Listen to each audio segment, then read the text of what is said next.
Dopamina, a molécula do desejo.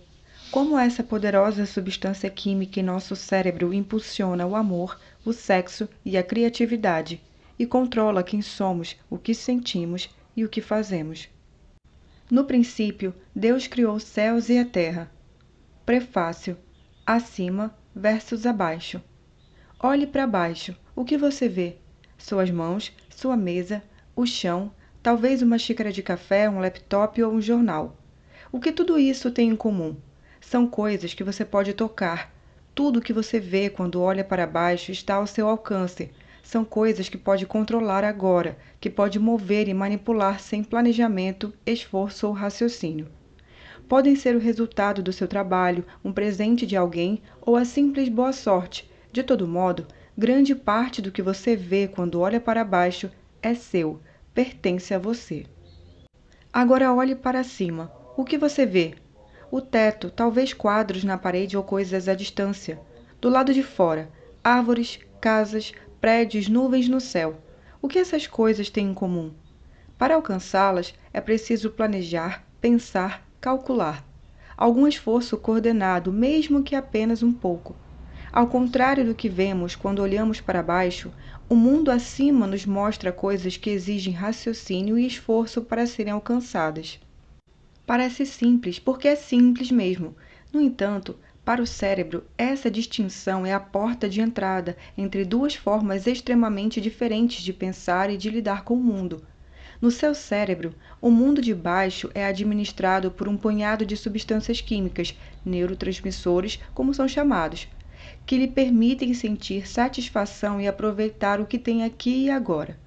Mas, quando você volta a atenção para o mundo de cima, seu cérebro depende de um componente químico diferente, uma única molécula que não só permite que você vá além do que está ao seu dispor, como também o motiva a perseguir, controlar e possuir o mundo além do seu alcance imediato. É algo que estimula você a buscar coisas distantes, tanto físicas quanto imateriais, como conhecimento, amor e poder. Seja estendendo a mão sobre a mesa para pegar o saleiro, seja a caminho da lua numa nave espacial ou adorando um deus além do espaço e do tempo, essa substância química nos permite dominar todas as distâncias, tanto geográficas quanto intelectuais. As substâncias químicas de baixo, vamos chamá-las de substâncias do aqui e agora, nos possibilitam vivenciar, saborear e desfrutar o que está à nossa frente, ou nos impulsiona a lutar ou fugir imediatamente. A substância química de cima é diferente. Ela nos leva a desejar o que ainda não temos e a buscar o novo. Você é recompensado quando obedece a ela, mas se desobedecer, ela o faz sofrer. É a fonte da criatividade e, mais adiante no espectro, na loucura. É a chave para o vício e o caminho para a recuperação. É a parte da biologia que leva um executivo ambicioso a sacrificar tudo em busca do triunfo supremo, que leva atores, empresários e artistas de sucesso a continuar trabalhando muito depois de terem alcançado o dinheiro e a fama que sempre almejaram. É o que leva uma esposa ou um marido feliz no casamento a arriscar tudo pela emoção oferecida por outra pessoa e a fonte da inegável comichão que leva os cientistas a buscar explicações e os filósofos a encontrar ordem, razão e significado. É por isso que olhamos para o céu em busca de redenção e de Deus, e que o céu está acima e a terra abaixo. É o combustível para o motor dos nossos sonhos e a fonte de desespero quando falhamos. É o que nos leva a buscar e encontrar, a descobrir e prosperar.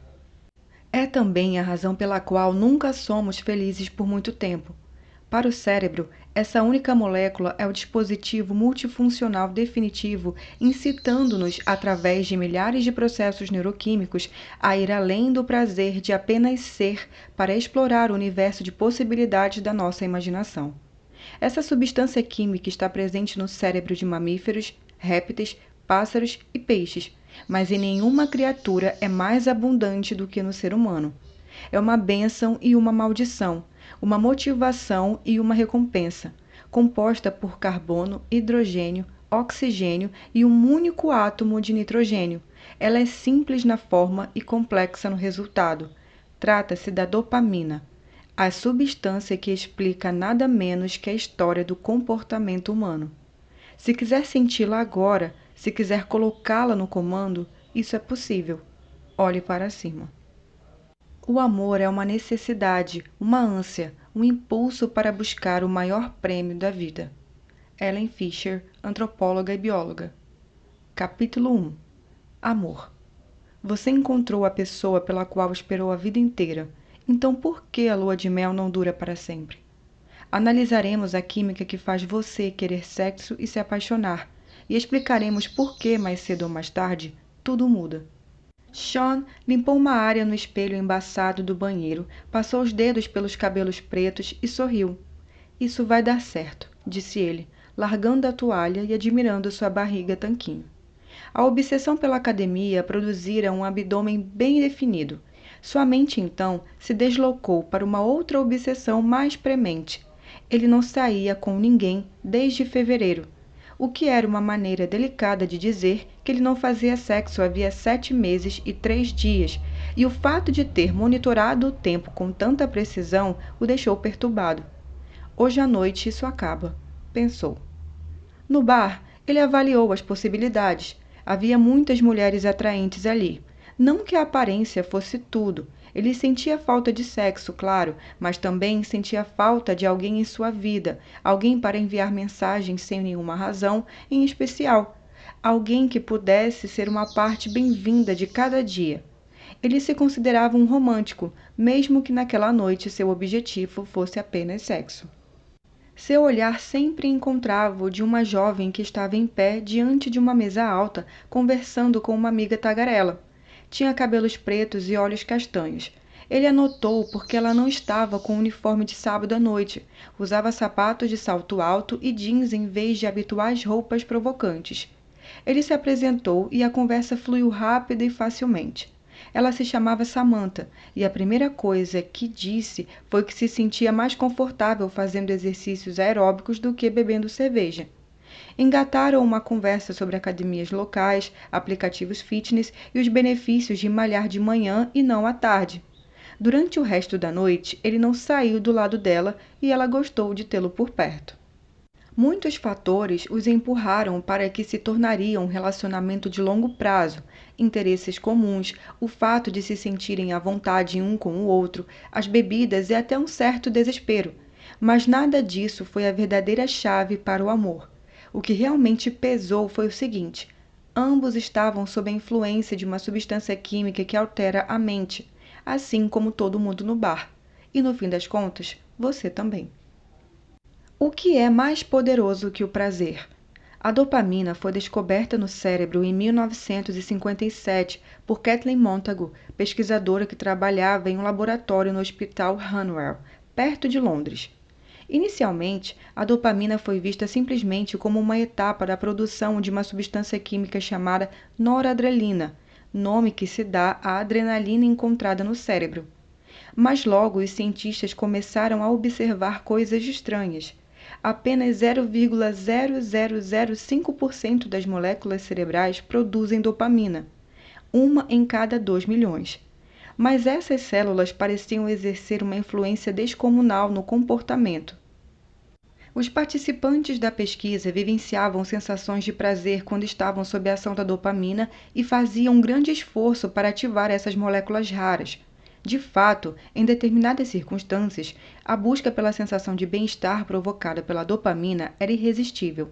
Alguns cientistas a batizavam, então, de molécula do prazer, e o circuito que as células produtoras da dopamina percorrem no cérebro foi chamado de sistema de recompensa. A reputação da dopamina como molécula do prazer se consolidou ainda mais por meio de experimentos feitos com pessoas viciadas em drogas. Quando receberam uma injeção de uma combinação de cocaína e açúcar radioativo, os cientistas descobriram quais partes do seu cérebro estavam queimando mais calorias. À medida que a cocaína intravenosa fazia efeito, os pesquisadores convidavam os participantes a avaliar quão doidões, entre aspas, se sentiam. Descobriram que quanto maior a atividade na via de recompensa da dopamina, mais intenso era o barato dos participantes. À medida que o corpo ia eliminando a cocaína do cérebro, a atividade da dopamina diminuía e o efeito da droga também. Estudos adicionais produziram resultados semelhantes. Estabeleceu-se então o papel da dopamina como molécula do prazer. Outros pesquisadores tentaram replicar os resultados e as coisas inesperadas começaram a acontecer. Isso os levou a argumentar que seria improvável que as vias da dopamina tivessem evoluído para estimular as pessoas a alterarem a própria consciência com as drogas.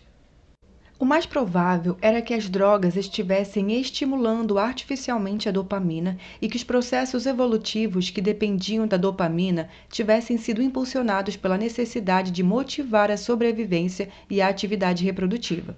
Assim, substituíram a cocaína por comida, esperando obter o mesmo efeito. O que encontraram surpreendeu a todos. Foi o começo do fim da teoria da dopamina como molécula do prazer. A dopamina, descobriram eles, não tem nada a ver com prazer, mas dá origem a um sentimento muito mais potente. Entender a dopamina é a chave para explicar e até mesmo prever o comportamento em uma série espetacular de ações humanas. Criar literatura, música e artes visuais, buscar o sucesso, descobrir novos mundos e novas leis da natureza, pensar em Deus e se apaixonar. Sean sabia que estava apaixonado. Suas inseguranças desapareceram. A cada novo dia sentia-se um limiar de um futuro dourado. Quanto mais tempo passava com Samantha, mais aumentava sua empolgação e sua confiança no futuro. Cada vez que pensava nela, possibilidades ilimitadas lhe vinham à cabeça. Quanto ao sexo, sua libido estava mais forte que nunca, mas só em relação a ela. Outras mulheres deixaram de existir. Melhor ainda, quando ele tentou confessar a Samantha toda a felicidade que sentia, ela o interrompeu para dizer que sentia exatamente o mesmo. Sean queria ter certeza de que ficariam juntos para sempre. Assim, certo dia, ele a pediu em casamento. Ela disse sim. Alguns meses após a lua de mel, as coisas começaram a mudar. No início, eles estavam obcecados um pelo outro, mas com o tempo, esse desejo desesperado se tornou menos desesperado. A crença de que tudo era possível tornou-se menos certa, menos obsessiva, menos determinante. A empolgação diminuiu. Eles não se sentiam infelizes, mas a profunda satisfação de antes estava se esvaindo. A sensação de possibilidades ilimitadas começou a parecer irreal. Já não passavam o tempo todo um com o outro. Outras mulheres começaram a chamar a atenção de Sean. Não que ele pretendesse ser infiel. Samantha também se permitia flertar às vezes, mesmo que não passasse de um sorriso dirigido ao universitário que empacotava as compras na fila do caixa. Eles eram felizes juntos, mas o brilho inicial da nova vida começou a dar lugar à letargia da vida anterior. A magia, fosse qual fosse, estava desaparecendo. Igual ao meu último relacionamento, pensou Samantha. Já passei por isso, pensou Sean. Macacos, ratos e por que o amor esmorece. De certa forma, os ratos são mais fáceis de estudar do que os seres humanos. Para testar a hipótese de que tanto os alimentos quanto as drogas estimulam a dopamina, os cientistas implantaram eletrodos no cérebro de ratos para poder medir diretamente a ativação na produção de dopamina. Depois, construíram gaiolas com calhas para que pudessem introduzir bolinhas de comida. Os resultados foram o que esperavam. Tão logo inseriram a primeira bolinha, os sistemas de dopamina dos ratos se ativaram. Sucesso! As recompensas naturais estimulam a dopamina tão bem quanto a cocaína e outras drogas. Em seguida, fizeram algo que os primeiros estudiosos não haviam feito.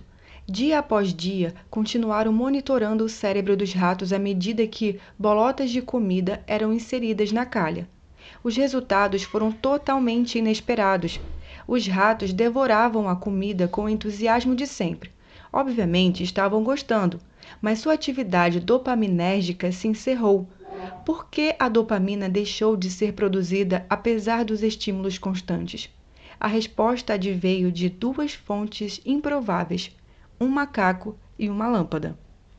Wolfram Schultz é um dos pioneiros nos experimentos com dopamina e um dos pesquisadores mais influentes do tema.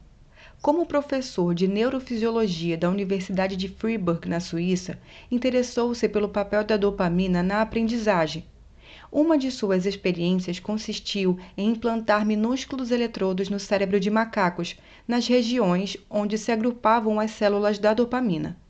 Depois colocou os animais em um aparelho com 2 luzes e 2 caixas. Quando uma das luzes se acendia, era um sinal de que a bolota de comida poderia ser encontrada na caixa à direita. Quando a outra luz se acendia, a bolota de comida estaria na caixa à esquerda. Os macacos levaram algum tempo para descobrir a regra. No início, abriam as caixas aleatoriamente e acertavam metade das vezes. Quando encontravam uma bolota de comida, as células de dopamina em seu cérebro se ativavam, tal como acontecia com os ratos. Após um tempo, entretanto, os macacos acabaram entendendo os sinais e passaram a abrir sempre a caixa correta. Com isso, o momento de liberação da dopamina se antecipou, ocorrendo quando a luz se acendia e não quando descobriram o alimento. Por quê? Ver a luz se acender era sempre um fato inesperado, mas tão logo os macacos descobriram que a luz significava comida, a surpresa, entre aspas, passou a ser provocada pelo acendimento da luz, não pela visão da comida. Isso gerou uma nova hipótese. A atividade da dopamina não é um sinal de prazer, é uma reação ao inesperado, a uma possibilidade e uma expectativa. Como seres humanos, recebemos uma descarga de dopamina diante de surpresas semelhantes e promissoras. A chegada de uma mensagem da pessoa amada, um e-mail de um amigo que você não vê há anos, ou se você estiver à procura de romance, conhecer alguém fascinante em uma mesa grudenta de bar. Mas, quando essas coisas se tornam eventos frequentes, a novidade desaparece e a descarga de dopamina também. Uma mensagem mais terna, um e-mail mais longo ou uma mesa melhor não a trarão de volta. Essa ideia simples oferece uma explicação química para uma antiga pergunta: por que o amor esmorece? Nosso cérebro é programado para ansiar pelo inesperado e para olhar para o futuro, onde se iniciam as possibilidades emocionantes. Mas quando qualquer coisa, inclusive o amor, se torna familiar, o entusiasmo desaparece e o novo atrai nossa atenção. Os cientistas que estudaram esse fenômeno chamaram a empolgação com as novidades de erro de previsão de recompensa. Significa exatamente o que o nome diz. O tempo todo fazemos previsões sobre o que está por vir, desde o momento em que sairemos do trabalho até quanto dinheiro esperamos encontrar ao olhar o saldo no caixa eletrônico. Quando o que acontece é melhor do que o esperado, houve um erro na nossa previsão. Talvez passamos ou possamos sair mais cedo do trabalho. Talvez haja mais dinheiro em nossa conta. Esse tipo de erro feliz, a animação ao receber boas notícias inesperadas, é o que aciona a dopamina, não o tempo extra nem o dinheiro a mais. Na verdade, a mera possibilidade de um erro de previsão de recompensa é suficiente para a dopamina entrar em ação. Imagine-se caminhando para o trabalho em uma rua conhecida que já percorreu muitas vezes. De repente, você nota uma confeitaria nova que ainda não conhece e sente vontade de entrar para ver o que há. É a dopamina assumindo o controle, produzindo entusiasmo que vai muito além de apreciar o sabor, a sensação ou a apreciação ou a aparência de algo. É o prazer da expectativa, a possibilidade de algo desconhecido e melhor. Você está empolgado com a nova confeitaria, mas ainda não comeu nenhum doce de lá, não provou o café, nem sabe como ela é por dentro. Você entra e pede uma xícara de café forte e um croissant. Toma um gole do café. Os sabores complexos brincam em sua língua. É o melhor que você já provou. Em seguida, dá uma mordida no croissant. É amanteigado, desmancha na boca exatamente como o que você comeu anos antes em um café de Paris. E agora, como você se sente? Talvez sua vida fique um pouco melhor com essa nova forma de começar o dia. A partir de agora, você irá lá toda manhã para tomar o melhor café e comer o croissant mais perfeito da cidade. Você falará sobre a confeitaria a seus amigos, provavelmente mais do que eles gostariam de ouvir. comprará uma caneca com o nome do lugar e ficará até mais animado pela manhã porque, bem, o café é incrível. Isso é a dopamina em ação. É como se você tivesse se apaixonado pela confeitaria. No entanto, quando conseguimos o que queremos, às vezes as coisas não são tão agradáveis quanto imaginávamos. A excitação dopaminérgica, ou seja, a emoção da expectativa, não dura para sempre, pois o futuro em algum momento se torna o presente. O emocionante mistério do desconhecido torna-se familiaridade chata do cotidiano, quando a ação da dopamina acaba e a decepção se instala. O café e os croissants eram tão bons que você fez daquela confeitaria a sua parada matinal obrigatória. Mas depois de algumas semanas, o melhor café com croissant da cidade virou o velho café da manhã. Mas não foram o café e o croissant que mudaram, foram suas expectativas. Da mesma forma, Samantha e Sean eram obcecados um pelo outro, até que o relacionamento se tornou totalmente familiar. Quando tudo se torna parte da rotina diária, não há mais erro de previsão de recompensa. A dopamina já não é acionada e você não tem mais a mesma empolgação. Sean e Samantha se descobriram no mar de rostos anônimos em um bar que ficaram obcecados um pelo outro, até que o imaginado futuro de prazer infindável se tornou a experiência concreta da realidade. Uma vez que encerrou seu papel de idealizar o desconhecido, a dopamina se desligou. A paixão surge quando sonhamos com um mundo de possibilidades e desaparece quando somos confrontados com a realidade. Quando o deus ou a deusa do amor se torna um cônjuge sonolento, assoando o nariz no lenço de papel amarrotado, a natureza do amor e a razão para que este permaneça deve mudar de sonhos dopaminérgicos para algo diferente. Mas o quê? Um cérebro, dois mundos. John Douglas Pettigrew, professor emérito de filosofia da Universidade de Queensland, Austrália, é natural de uma cidade com um nome encantador, Wagga Wagga. Pettigrew, que teve uma carreira brilhante como neurocientista, é mais conhecido por atualizar a teoria dos primatas voadores, estabelecendo os morcegos como nossos primos distantes. Ao trabalhar nessa ideia, Pettigrew se tornou a primeira pessoa a esclarecer como o cérebro cria um mapa tridimensional do mundo. Embora pareça algo bem distante de relacionamentos apaixonados, isso se tornaria um conceito-chave para explicar a dopamina e o amor. Pettigrew descobriu que para administrar o mundo exterior, o cérebro o divide em regiões separadas, a peripessoal e a extrapessoal. Basicamente, a próxima e a distante. O espaço peripessoal inclui tudo que está ao alcance do braço, coisas que você pode controlar agora usando suas mãos. É o mundo do que é real no momento.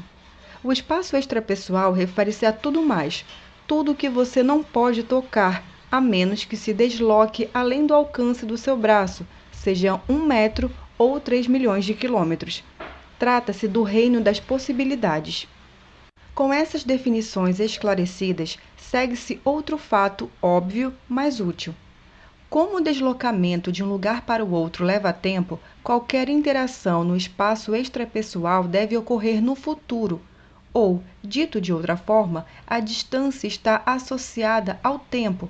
Por exemplo, se você está com vontade de comer um pêssego, mas o pêssego mais próximo está em uma prateleira no mercado da esquina, você não poderá saboreá-lo agora, só no futuro, após buscá-lo. Adquirir alguma coisa fora de alcance também pode exigir planejamento. Pode ser algo simples, como se levantar, acender a luz, ir até o mercado e comprar o pêssego, ou complicado, como construir um foguete para chegar à Lua. É isso que define as coisas no espaço extrapessoal. Obtê-las requer esforço, tempo e, em muitos casos, preparação. Em contrapartida, qualquer coisa no espaço peripessoal pode ser vivenciada aqui e agora. São experiências imediatas.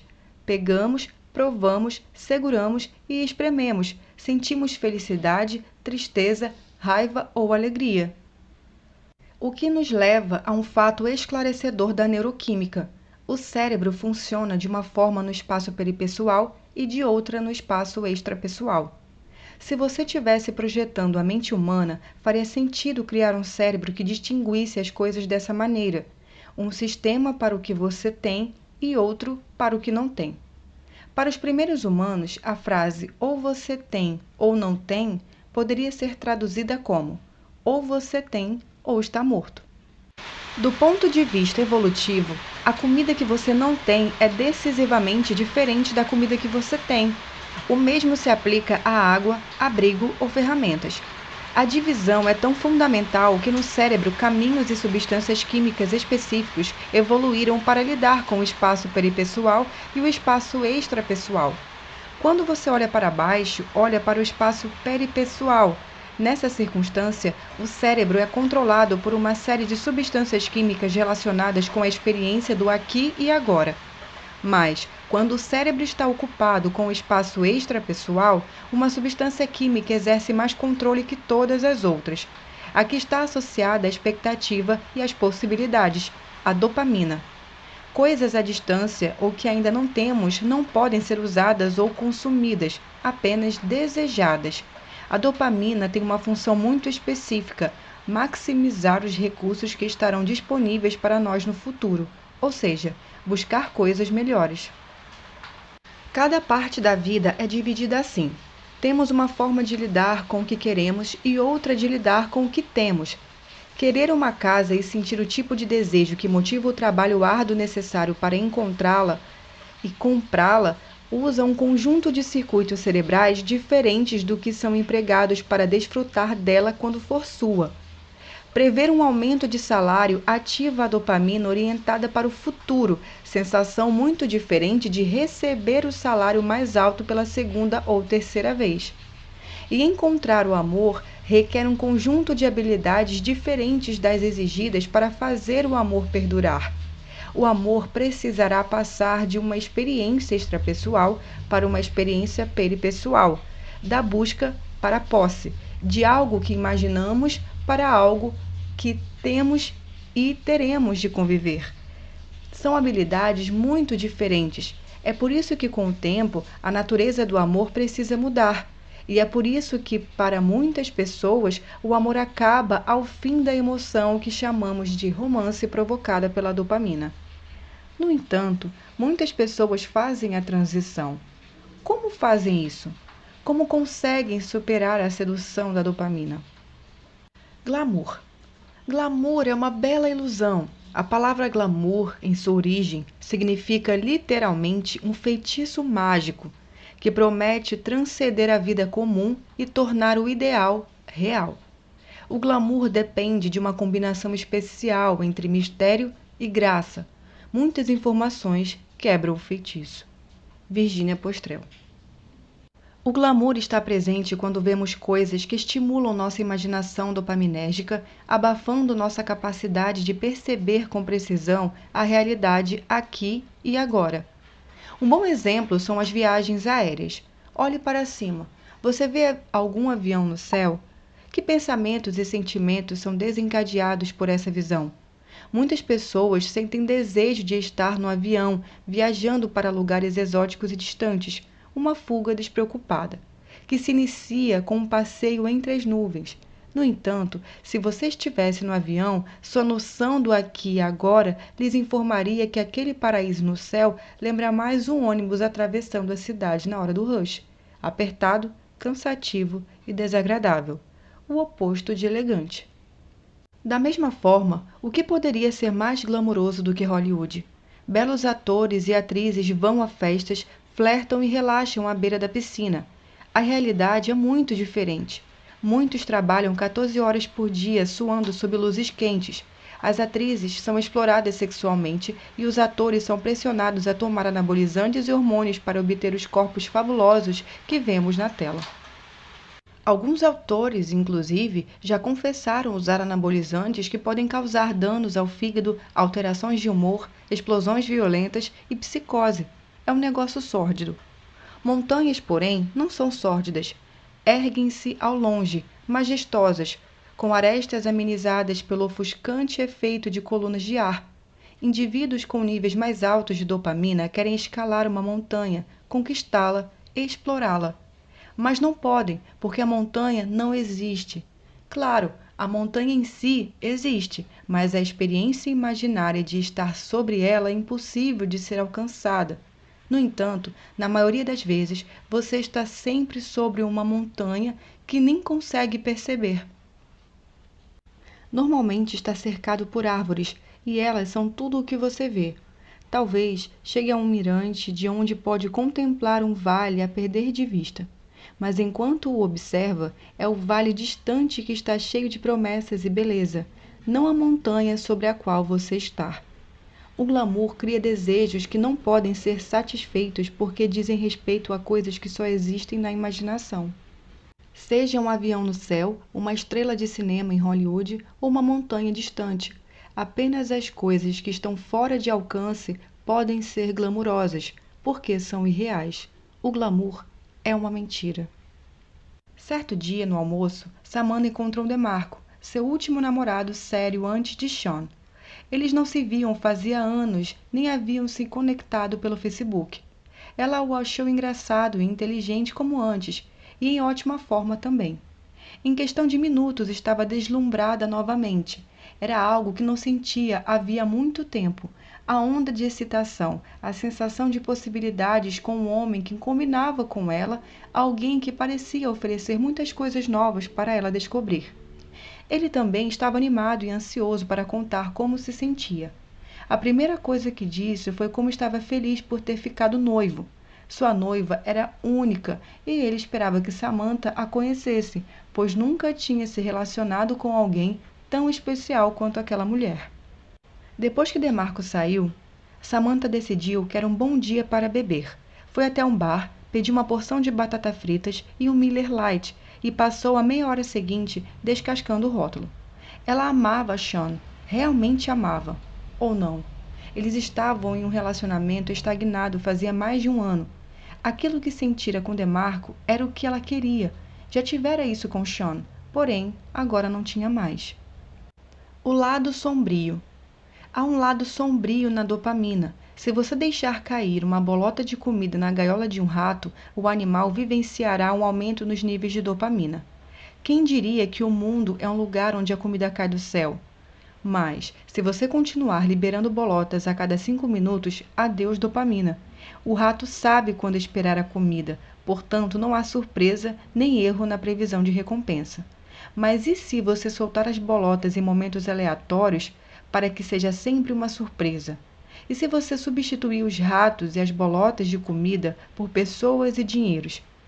Imagine uma sala de cassino com uma concorrida roleta, uma mesa de blackjack lotada e um jogo de pôquer com apostas elevadas. É a síntese do esplendor de Las Vegas. Mas os donos de cassinos sabem que os maiores lucros não são obtidos nesses jogos de alto risco, e sim nas humildes máquinas de caça-níqueis amadas por turistas, aposentados e pequenos apostadores que diariamente jogam sozinhos durante algumas horas entre luzes cintilantes, campainhas e roletas matraqueantes. Nos dias de hoje, 80% do espaço dos cassinos é ocupado por máquinas caça-níqueis, e por um bom motivo. Elas provêm a maior parte de suas receitas. Um dos maiores fabricantes mundiais de máquinas caça-níqueis é uma empresa chamada Scientific Games. A ciência desempenha um importante papel no design desses dispositivos atraentes. Embora as máquinas caça-níqueis remontem ao século XIX, os refinamentos modernos baseiam-se no trabalho pioneiro do cientista comportamental B. F. Skinner, que na década de 60 mapeou os princípios da manipulação do comportamento. Em um de seus experimentos, Skinner colocou um pombo numa caixa e descobriu que poderia condicioná-lo a bicar uma alavanca para obter uma bolinha de comida. Em alguns experimentos, bastava uma bicada, em outros, 10, mas o número de bicadas nunca mudava dentro do mesmo experimento. Os resultados não foram particularmente interessantes. Independentemente do número de bicadas necessárias, cada pombo pressionava a sua alavanca como um burocrata carimbando uma interminável pilha de documentos. Skinner tentou então algo diferente. Montou um experimento em que o número de bicadas necessárias para liberar uma bolinha mudava aleatoriamente. O pombo nunca sabia quando a comida chegaria. As recompensas eram inesperadas. Isso excitou os pássaros, que passaram a bicar mais rápido. Algo os estimulava a esforços maiores. A dopamina, a molécula da surpresa, fora controlada. Nascia assim a base científica da máquina caça-níqueis. Quando Samantha viu o ex-namorado, todos os antigos sentimentos reapareceram: empolgação, expectativa, nervosismo e excitação. Ela não estava à procura de romance, nem era necessário. O reencontro com Demarco e o sonho semiconsciente de experimentar mais uma vez a volúpia apaixonada, um inesperado presente em sua vida afetiva, foram a fonte de sua agitação. Samantha, é claro, não sabia disso. Ela e Demarco decidem se encontrar novamente para um drink e tudo corre bem. Combinam de almoçar no dia seguinte e logo suas reuniões se tornam um encontro permanente. Os sentimentos são arrebatadores. Eles se tocam quando falam e se abraçam na despedida. Quando estão juntos, o tempo voa, como na época em que eram namorados, e quando ela pensa no assunto, como costumava ser com Sean. Talvez, pensa ela, Demarco seja o cara. Mas quando compreendemos o papel da dopamina, fica claro que esse relacionamento não é algo novo. É apenas uma repetição do entusiasmo provocado pela dopamina. A novidade que aciona a dopamina não dura para sempre. Quando se trata de amor, o romance apaixonado desaparecerá mais cedo ou mais tarde, e então temos uma escolha. Podemos fazer a transição para um amor alimentado pelo apreço diário por aquela pessoa, aqui e agora, ou podemos terminar o relacionamento e procurar outra montanha-russa. Optar pelo estímulo dopaminérgico exige pouco esforço, mas o efeito acaba rápido, como o prazer de comer um bombom. O amor duradouro desloca a ênfase da expectativa do prazer para a experiência, da fantasia de tudo ser possível para um comprometimento com a realidade e suas imperfeições. A transição é difícil e quando o mundo nos apresenta uma saída fácil para uma tarefa difícil, tendemos a aceitá-la. Eis porque, quando a liberação de dopamina do romance inicial termina, muitos relacionamentos também chegam ao fim. O início do amor é como um passeio em um carrossel diante de uma ponte. Esse carrossel pode dar quantas voltas você quiser, sempre uma bela viagem, mas o deixará inevitavelmente no ponto de origem. Cada vez que a música para e seus pés tocam o chão, você tem que fazer uma escolha: dar mais uma volta ou cruzar a ponte, o que o levará a outro tipo de amor, o amor duradouro. Mick Jagger, George Costanza e Satisfaction. Quando Mick Jagger cantou pela primeira vez I Can't Get No Satisfaction em 1965, não tínhamos como saber que ele estava prevendo o futuro. Como o próprio Jagger disse ao seu biógrafo em 2013, ele esteve com cerca de 4.000 mulheres, uma parceira diferente a cada 10 dias de sua vida adulta. Cabe observar que Mick não prosseguiu dizendo: e quando cheguei a 4.000, finalmente encontrei a satisfação. Presumivelmente, ele continuará buscando novas relações enquanto puder. Assim, quantas parceiras são necessárias para se obter a satisfação? Se você teve 4.000, podemos dizer com segurança que a dopamina comanda a sua vida, pelo menos quando se trata de sexo. E a principal diretriz da dopamina é: quanto mais, melhor. Mesmo que persiga a satisfação por mais meio século, Sr. Mick não a alcançará. Sua ideia de satisfação não significa realmente satisfação, mas a busca impulsionada pela dopamina, a molécula que cultiva a perpétua insatisfação. Tão logo ele deixa uma amante, seu objetivo é encontrar outra. Sob esse aspecto, Mick Jagger não está sozinho, nem é incomum. É apenas uma versão confiante de que George Costanza, o personagem de Seinfeld, em quase todos os episódios da série televisiva, George se apaixona. Ele vai a extremos ridículos para garantir o encontro, sendo capaz de quase qualquer coisa se houver possibilidade de sexo. Ele imagina cada mulher como uma possível companheira para o resto da vida, a mulher perfeita, com a qual seria feliz para sempre. Mas qualquer fã de Seinfeld sabe como essas histórias terminam. George é louco pela mulher até o momento em que ela retribui sua afeição. Quando não precisa mais se esforçar, ele só quer sair fora. George Louis Constanza é tão viciado na emoção provocada pela dopamina que passa uma temporada inteira da série tentando se livrar de seu noivado com a única mulher que ainda o ama apesar das coisas terríveis que ele faz. E quando sua noiva morre após lamber cola tóxica nos envelopes dos convites para o casamento deles, George não fica arrasado, fica aliviado, até alegre. Mick é como George, e George é como todos nós. Nós nos deleitamos com a paixão, o foco, a excitação, a emoção de encontrar o novo amor. A diferença é que a maioria de nós percebe em algum momento que a dopamina está mentindo. Ao contrário de George e Mick, começamos a perceber que a próxima mulher bonita ou o próximo homem bonito que virmos provavelmente não será a chave para a nossa satisfação. As chaves químicas para o amor. Do ponto de vista da dopamina, ter coisas não interessa. O que importa é consegui-las. Se você mora debaixo de uma ponte, a dopamina o faz querer um barraco. Se mora em um barraco, a dopamina o faz desejar uma casa. Se mora na mansão mais cara do mundo, a dopamina o faz almejar um castelo na lua. A dopamina não tem um padrão para o que é bom, nem uma linha de chegada. Os circuitos de dopamina do cérebro só podem ser estimulados pela possibilidade de algo que seja brilhante e novo. Não importa que as coisas estejam perfeitas agora, o lema da dopamina é: quero mais. A dopamina é um dos gatilhos do amor, a fonte de tudo que vem depois. Mas para o amor perdurar, é preciso que sua natureza mude, pois a sinfonia química por trás dele também muda. Portanto, a dopamina não é a molécula do prazer, é a molécula da antecipação.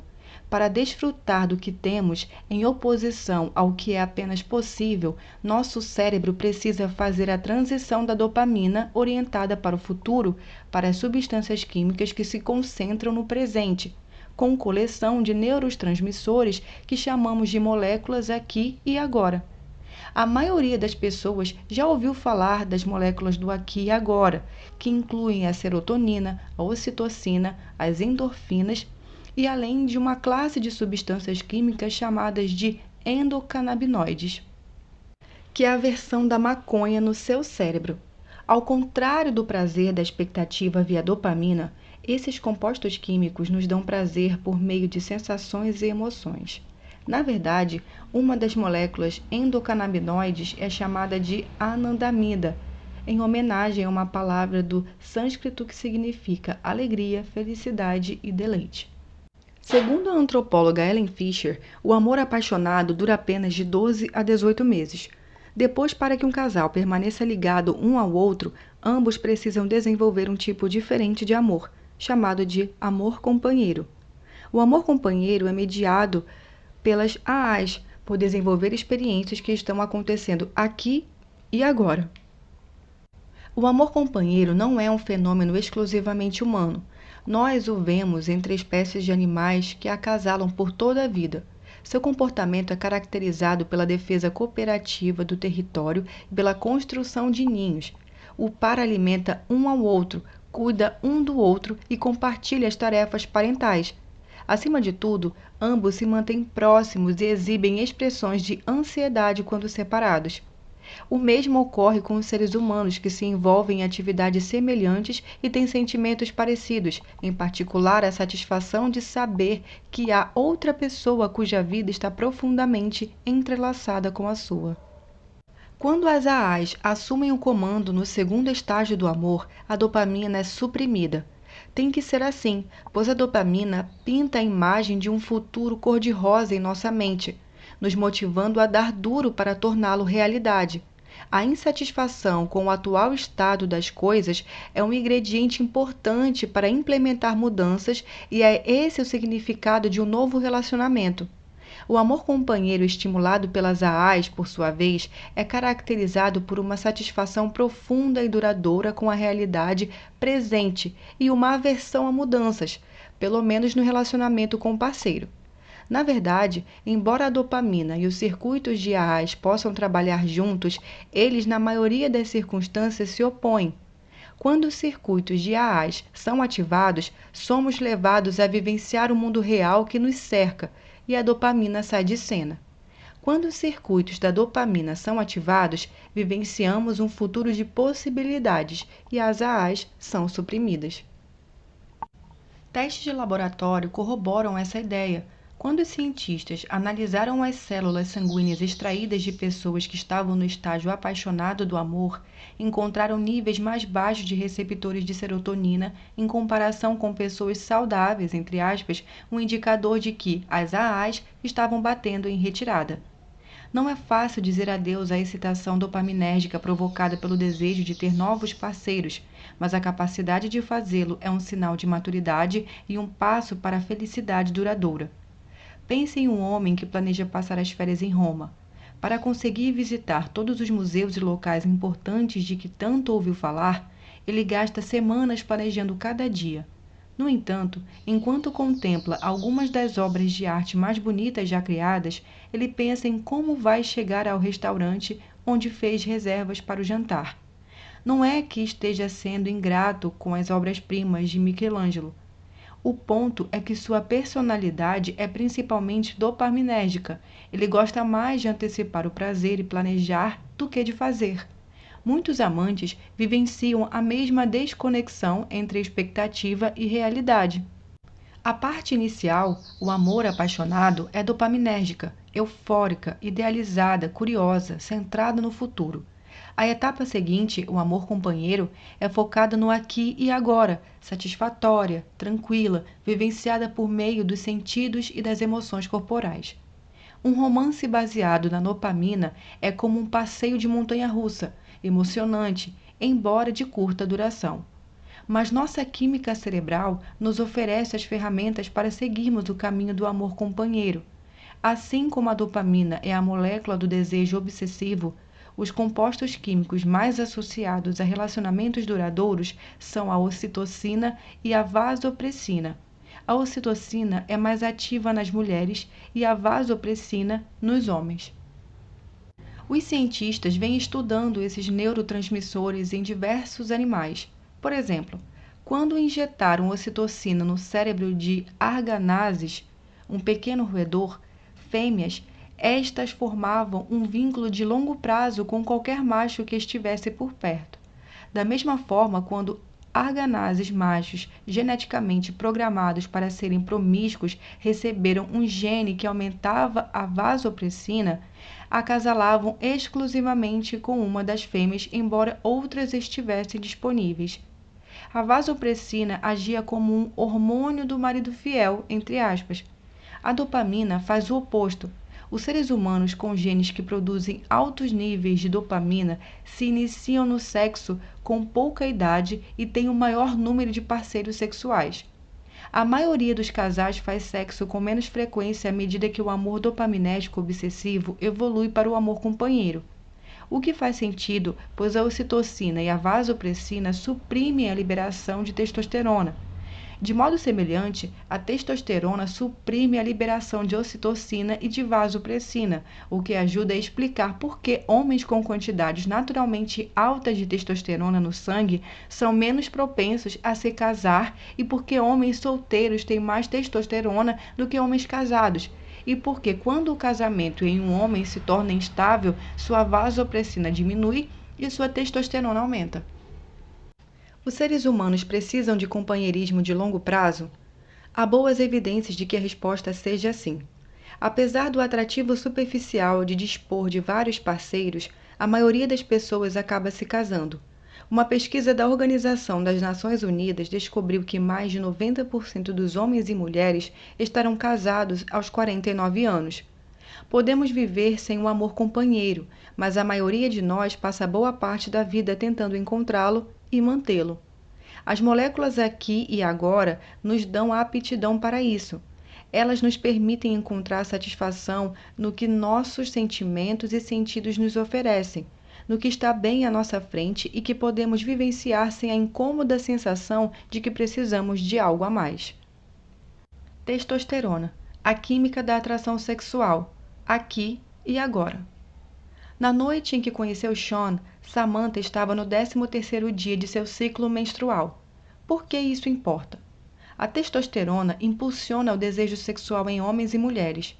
Nos homens, que a produzem em grandes quantidades, é responsável por características masculinas, como pelos faciais, voz grossa e o aumento da massa muscular. As mulheres a produzem nos ovários, em quantidades menores, e os níveis mais altos são verificados no 13º e no 14º dia do ciclo menstrual. É quando o óvulo deixa o ovário e as probabilidades de gravidez aumentam. Existem também variações aleatórias de um dia para o outro, e até mesmo em um mesmo dia. Algumas mulheres produzem mais testosterona pela manhã, outras no fim do dia. A maior variação é entre pessoas. Certas mulheres, naturalmente, produzem mais testosterona que outras. Quando estamos com fome, qualquer tipo de alimento satisfaz a vontade de comer. Da mesma forma, quando alguém experimenta impulsos sexuais induzidos pela testosterona, o desejo é por sexo em geral, não necessariamente por uma pessoa em particular. Em muitos casos, sobretudo com os jovens, quase qualquer uma serve. Mas não se trata de um desejo avassalador, não se morre de fome sexual. A testosterona não leva ninguém a cometer suicídio ou assassinato, ao contrário da experiência dopaminérgica de ser dominado pelo amor. Sean limpou uma área do espelho embaçado do banheiro, passou os dedos pelos cabelos pretos e sorriu. Isso vai dar certo, disse. Espere. Fique quieto, disse Samantha, e afastou uma mecha da testa dele. Isso vai fazer você ficar mais bonito. E depois... Calma, garoto, disse Samantha, e lhe deu um beijinho no rosto. A dopamina leva você para a cama, e depois atrapalha tudo. Da expectativa ansiosa aos prazeres físicos da intimidade, às etapas do sexo que recapitulam os estágios do amor. Sexo é amor em rápida aceleração. O sexo começa com o desejo, fenômeno dopaminérgico impulsionado pela testosterona. Continua com a excitação, outra experiência dopaminérgica de olho no futuro. Quando o contato físico se inicia, o cérebro transfere o controle para as moléculas aqui e agora, de modo a oferecer o prazer da experiência sensorial, sobretudo por meio da liberação de endorfinas. A consumação do ato, o orgasmo, é quase inteiramente uma experiência aqui e agora, com endorfinas e outros neurotransmissores AAs, trabalhando juntos para desligar a dopamina.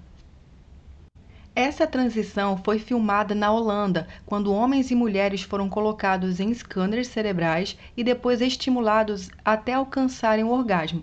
Os exames revelaram que o clima sexual estava associado à diminuição da ativação em todo o córtex pré-frontal, uma parte dopaminérgica do cérebro responsável por impor restrições deliberadas ao comportamento.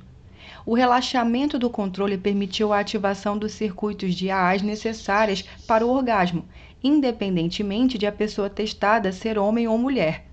Com poucas exceções, a resposta do cérebro ao clímax foi sempre a mesma: dopamina desligada, AAs ligadas. Nenhuma novidade, mas assim como algumas pessoas têm dificuldades em passar do amor apaixonado para o amor companheiro, também pode ser difícil para indivíduos movidos pela dopamina deixar que as AAs assumam o controle durante o sexo.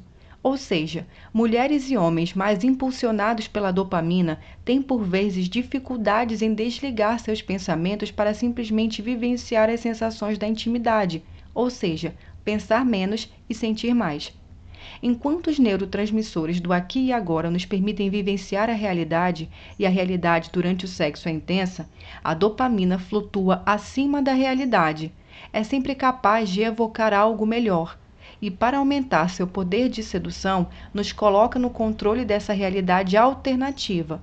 Não importa que os mundos imaginários possam ser intangíveis, a dopamina sempre pode nos fazer seguir fantasmas. Encontros sexuais, sobretudo em relacionamentos estabelecidos, são vítimas constantes dos fantasmas da dopamina. Uma pesquisa com 141 mulheres revelou que durante a relação sexual, 65% delas fantasiavam estar com outra pessoa e até mesmo pensavam em algo completamente diferente. Em outros estudos, a proporção chegou a 92%. Os homens sonham acordados durante o sexo tanto quanto as mulheres, e quanto mais sexo homens e mulheres fazem, maior a probabilidade de sonharem acordados. É irônico que os circuitos cerebrais que nos dão a energia e a motivação necessárias para ir para a cama com um parceiro desejável atrapalhem nossa diversão. Parte disso pode desenvolver e envolver a intensidade da experiência. Sexo pela primeira vez é mais intenso do que sexo pela centésima vez, principalmente se o sexo pela centésima vez for com o mesmo parceiro. Mas o clímax da experiência, o orgasmo, é quase sempre intenso o bastante para levar até o sonhador mais desprendido ao mundo imediato do aqui e agora. Por que sua mãe quer que você espere até se casar? Embora mudanças culturais tenham tornado essa atitude ultrapassada em alguns setores, ainda há muitas mães e pais ansiosos que incentivam suas filhas a se guardarem para o casamento. Em geral, isso vem de ensinamentos morais ou religiosos mais amplos. No entanto, com base na química do cérebro, há alguma vantagem em esperar? A testosterona e a dopamina têm uma relação especial. Na fase do amor apaixonado, a testosterona é a única molécula AA que não é suprimida em favor da dopamina. Na verdade, ambas trabalham juntas para formar um ciclo de feedback, uma máquina de moto contínuo que aumenta nossos sentimentos de romance. O amor apaixonado quase sempre acentua o desejo de fazer sexo. A testosterona acelera esse desejo. O aumento do desejo, por sua vez, aumenta o amor apaixonado. Portanto, negar a satisfação sexual, na verdade, aumenta a paixão.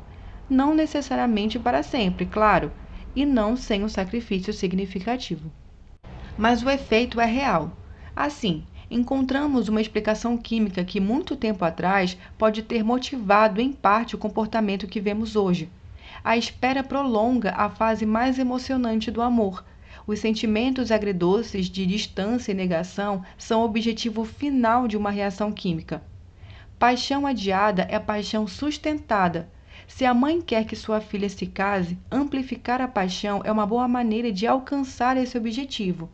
A dopamina costuma se desligar quando a fantasia se torna realidade. E a dopamina é uma substância química que impulsiona o amor romântico. Então, o que aumenta mais a dopamina? Concordar com o sexo já ou guardá-lo para o futuro? Mamãe sabe a resposta, mesmo que só agora estejamos aprendendo por quê. A dopamina ganhou o apelido de molécula do prazer com base em experimentos com drogas viciantes. As drogas ativavam os circuitos de dopamina e os participantes do teste sentiam euforia. Parecia simples até que estudos feitos com recompensas habituais, comida, por exemplo, revelaram que apenas recompensas inesperadas provocavam a liberação de dopamina. A dopamina não respondia a uma recompensa, mas a um erro de previsão de recompensa. A recompensa real menos a recompensa esperada. É por isso que a paixão não dura para sempre. Quando nos apaixonamos, antecipamos um futuro aperfeiçoado pela presença da pessoa amada. Um futuro baseado em uma imaginação febril que desmorona quando a realidade se impõe de 12 a 18 meses depois. O que acontece então? Em muitos casos, o relacionamento chega ao fim e a busca por uma nova emoção dopaminérgica se inicia. No entanto, o amor apaixonado pode se transformar em algo mais duradouro, o amor companheiro. Talvez esse amor não se emocione tanto quanto a dopamina, mas tenha o poder de proporcionar felicidade. Felicidade a longo prazo baseada em neurotransmissores AAs, como ocitocina, vasopressina e endorfina. É como nossos velhos lugares favoritos, restaurantes, lojas e até cidades. Nosso carinho por eles provém do prazer de reencontrarmos um ambiente conhecido, a natureza real, física do lugar. Apreciamos o que conhecemos não pelo que poderia se tornar, mas pelo que é. Essa é a única base estável para um relacionamento duradouro e satisfatório. A dopamina é o neurotransmissor cujo objetivo é maximizar as recompensas futuras, nos coloca na rota do amor. Ela acelera nossos desejos, ilumina nossa imaginação e nos atrai para um relacionamento com uma promessa incandescente. Mas quando se trata de amor, a dopamina é um ponto de partida, não de chegada. Não há satisfação possível com ela. A única coisa que a dopamina tem a dizer é: quero mais.